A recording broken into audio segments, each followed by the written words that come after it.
नमस्कार, मैं हूं आपके साथ रंजीतार और आप देख रहे हैं RL TV इंडिया। तो आज है 29 मार्च और दिन है शनिवार, सुबह के 6 बज चुके।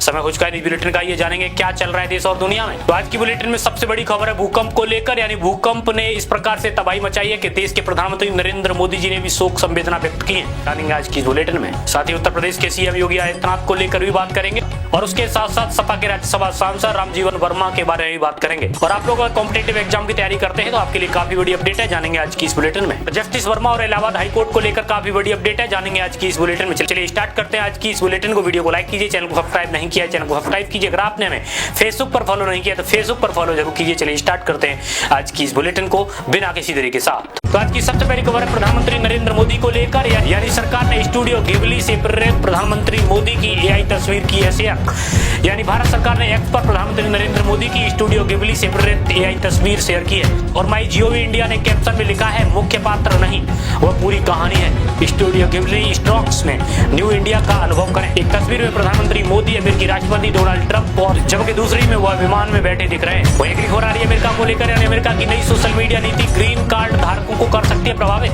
यानी रिपोर्ट के मुताबिक अमेरिका नई सोशल मीडिया नीति लागू करने की तैयारी में है और इसके तहत सभी ग्रीन कार्ड धारकों को सोशल मीडिया अकाउंट्स की पूरी जानकारी देनी होगी। और अमेरिकी नागरिकता आव्रजन सेवा ने कहा है कि यह पहचान सत्यापन और राष्ट्रीय सुरक्षा में मदद करेगी और इस नीति से 7.16 लाख भारतीय ग्रीन कार्ड धारक प्रभावित हो सकते हैं। वही अगली खबर आ रही है विराट कोहली को लेकर। विराट कोहली का आईपीएल में सीएसके के खिलाफ क्या है रिकॉर्ड। यानी आईसीसी के बल्लेबाज विराट कोहली ने सीएसके के खिलाफ 33 मैच खेले और उन्होंने सीएसके के खिलाफ अब तक 1053 रन बनाए और उनका उच्चतम स्कोर 90 में 52 है, जो कि आईपीएल 2020 में आया था। और सीएसके के खिलाफ उनका बल्लेबाजी औसत 37.60 है और जबकि स्ट्राइक रेट 126.26 है। उन्होंने सीएसके के खिलाफ 42 छक्के लगाए हैं। वही अगली खबर आ रही है म्यांमार को लेकर। म्यांमार में 7.7 तीव्रता के साथ भूकंप के बाद महसूस किए गए कई और झटके।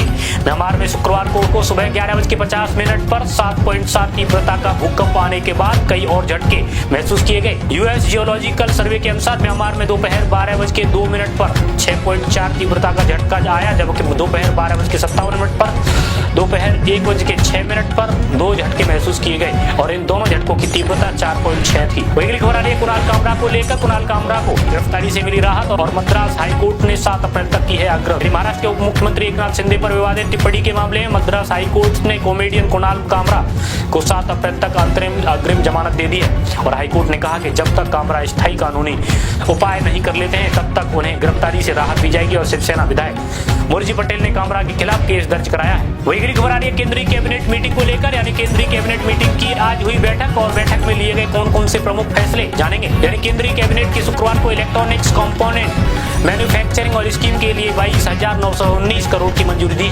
और इसके अलावा बिहार की कोसी मेची अंतरराज्यीय लिंक परियोजना के लिए 6282 करोड़, खरीफ सीजन के पोषक तत्व आधारित सब्सिडी के लिए 37,216 करोड़ का बजट है और साथ ही बिहार में 3712 करोड़ में 4 लेन पटना, आरा, सासाराम और कॉरिडोर बनाए जाने को मंजूरी दी गई है। वही अगली खबर आ रही है नेपाल से। नेपाल में राजाशाही समर्थकों व पुलिस के बीच झड़प और जलाई गई गाड़ियां। 3 इलाकों में कर्फ्यू हो गया है। काठमांडू में राजाशाही व हिंदू राज्य की बहाली की मांग को लेकर प्रदर्शनकारियों और पुलिस के बीच झड़प हुई है। रिपोर्ट के मुताबिक प्रदर्शनकारियों पर आंसू गैस के गोले दागे, उन्होंने कई घरों व गाड़ियों में आग लगा दी और इस हिंसक घटना में पुलिसकर्मी भी घायल हुए।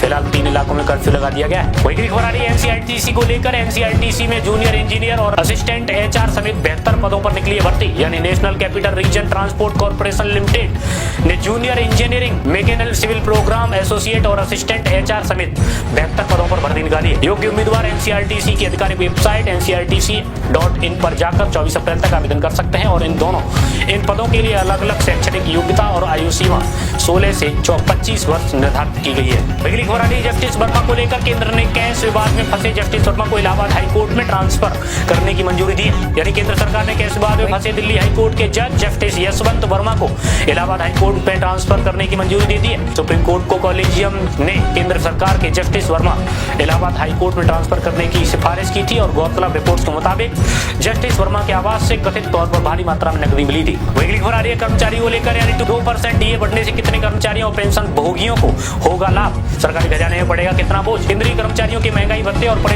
पेंशन भोगियों की महंगाई राहत में 2% की बढ़ोतरी की जाने से फैसले में 48.66 लाख कर्मचारियों और 66.55 लाख पेंशन भोगियों को फायदा होगा। रिपोर्ट के मुताबिक सरकार इस फैसले से सरकारी खजाने पर सालाना 6614.04 करोड़ का बोझ पड़ेगा। गौरतलब रिपोर्ट्स के मुताबिक यह बढ़ा हुआ डीए और डीआर इस साल 1 जनवरी से प्रभावी होगा। जम्मू कश्मीर से जम्मू कश्मीर के कठुआ में हुई मुठभेड़ और अब तक 5 आतंकी हुए ढेर, 4 सुरक्षा कर्मी शहीद हो गए। यानी कठुआ जम्मू कश्मीर में सुरक्षा बलों व आतंकवादियों के बीच मुठभेड़ हो गई और अब तक 5 आतंकवादी मारे गए जबकि 4 सुरक्षा कर्मी शहीद हुए। अधिकारियों के मुताबिक मुठभेड़ वाले स्थान पर ड्रोन के जरिए एक और सुरक्षा कर्मी का शव देखा गया था। वहीं उपराज्यपाल मनोज सिन्हा ने शहीदों को श्रद्धांजलि दी और इस इलाके में सर्च ऑपरेशन जारी है। वहीं खबर आ रही है सलमान खान को लेकर, यानी राम मंदिर वाली घड़ी पहनने वाले सलमान खान के खिलाफ मौलाना ने जारी किया है फतवा। यानी राम मंदिर वाली घड़ी पहनने पर एक्टर सलमान खान के खिलाफ बरेली के मौलाना साहबुद्दीन गजवी ने फतवा जारी कर दिया और उन्होंने शरीयत में हराम बताते हुए सलमान को नसीहत दी है कि उन्होंने इससे तौबा नहीं की है, वह इस्लाम से खारिज हो जाएंगे और साहबुद्दीन रोजा न रखने और क्रिकेटर मोहम्मद शमी को भी निशाना बना चुके हैं। अगली खबर आ रही है भारतीय सेना को लेकर, यानी 800 किलोमीटर से अधिक रेंज वाली ब्रह्मोस मिसाइलें करेगी हासिल। यानी रिपोर्ट्स के मुताबिक भारतीय सेना और वायुसेना 800 किलोमीटर रेंज वाली 250 ब्रह्मोस सुपरसोनिक क्रूज मिसाइलें खरीदने जा रही है और इस प्रस्ताव को रक्षा अधिग्रहण परिषद द्वारा मंजूरी मिल गई है और वहीं से अंतिम मंजूरी के लिए कैबिनेट कमेटी ऑन के पास भेजा गया है और ब्रह्मोस एरोस्पेस 2005 में शुरू किया गया था। यह संयुक्त भारत रूस वेंचर है। वही खबर आ रही, बीसीसीआई ने मांगे स्पिन बॉलिंग कोच के लिए आवेदन और जाने कौन कर सकता है अप्लाई। यानी बीसीसीआई ने बेंगलोर स्थित सेंटर ऑफ एक्सीलेंस में स्पिन गेंदबाजी के लिए 10 अप्रैल तक आवेदन मांगे। आवेदन करने के लिए उम्मीदवार न्यूनतम 75 फर्स्ट क्लास मैचों का अनुभव वह पूर्व भारतीय खिलाड़ी होना चाहिए। के साथ साथ high performance centre international India under 19 India महिला आईपीएल टीम के साथ साथ कम से कम 3 साल पिछले 7 सालों में का कोचिंग अनुभव होना चाहिए। वही खबर आ रही है विदेश मंत्री एस जयशंकर को लेकर, कट्टर सोच वाले पड़ोसी देश की मानसिकता नहीं बदल सकते, ऐसा कहा है एस जयशंकर ने। यानी विदेश मंत्री एस जयशंकर ने शुक्रवार को लोकसभा में कहा कि हम ऐसे पड़ोसी देश की मानसिकता नहीं बदल सकते जिसकी सोच धर्मांधता कट्टरता वाली है और पूर्व प्रधानमंत्री इंदिरा गांधी भी ऐसा नहीं कर सकती थी। उन्होंने कहा कि सरकार पाकिस्तान बांग्लादेश में अल्पसंख्यकों के साथ होने वाले व्यवहार पर करीब से नजर रखती है। वही खबर आ रही है वाराणसी में नवरात्र में नहीं खुलेंगी मांस की दुकानें। यानी वाराणसी में नगर निगम ने नवरात्रि के दौरान शहर में मांस और मछली की दुकानें बंद रखने का आदेश दिया है। निगम के उप सभापति नरसिम्हा दास बाबा ने कहा कि काशी में परंपराओं की और श्रद्धालुओं की भावनाओं को ध्यान में रखते हुए यह आदेश जारी किया गया है और इसका उल्लंघन करने वालों के खिलाफ सख्त कार्रवाई की जाएगी। लेकिन खबर किसान नेता डल्लेवाल को लेकर, किसान नेता डल्लेवाल ने थोड़ा अनशन 4 महीने बाद पिया पानी यानी किसानों की मांगों को लेकर करीब 4 महीनों से आमरण अनशन कर रहे किसान नेता जगजीत सिंह डल्लेवाल ने जल ग्रहण कर लिया है, जिसकी जानकारी पंजाब सरकार ने सुप्रीम कोर्ट में दी है। रिपोर्ट्स के मुताबिक उनका अनशन खत्म कराने के लिए कोर्ट ने आदेश दिया था और उन्हें राजी करने के लिए एक टीम भी गठित की थी। वही खबर है डोनाल्ड ट्रंप को लेकर, ट्रंप ने व्हाइट हाउस में इफ्तार पार्टी का किया आयोजन और कहा मुस्लिम देशों को रमजान मुबारक। यानी अमेरिकी राष्ट्रपति डोनाल्ड ट्रंप ने गुरुवार को व्हाइट हाउस में इफ्तार रात्रि भोज की मेहमाननवाजी की है। साथ ही उन्होंने कहा अपने मुस्लिम देशों से रमजान मुबारक कहना चाहता हूं और उन्होंने कहा कि उनका प्रशासन मुस्लिम समुदाय से किए गए अपने वादों को पूरा कर रहा है और पश्चिम एशिया में स्थायी शांति स्थापित करने के लिए अथक कूटनीति प्रयासों में लगा हुआ है। वही खबर है सुप्रीम कोर्ट को लेकर, यानी केस कांड में जस्टिस वर्मा को फिलहाल राहत और सुप्रीम कोर्ट ने खारिज की एफआईआर दर्ज कराने की याचिका। यानी सुप्रीम कोर्ट ने नकदी मामले में दिल्ली हाईकोर्ट के जज यशवंत वर्मा के खिलाफ मुकदमा दर्ज कराने की मांग वाली याचिका पर विचार करने से इनकार कर दिया है।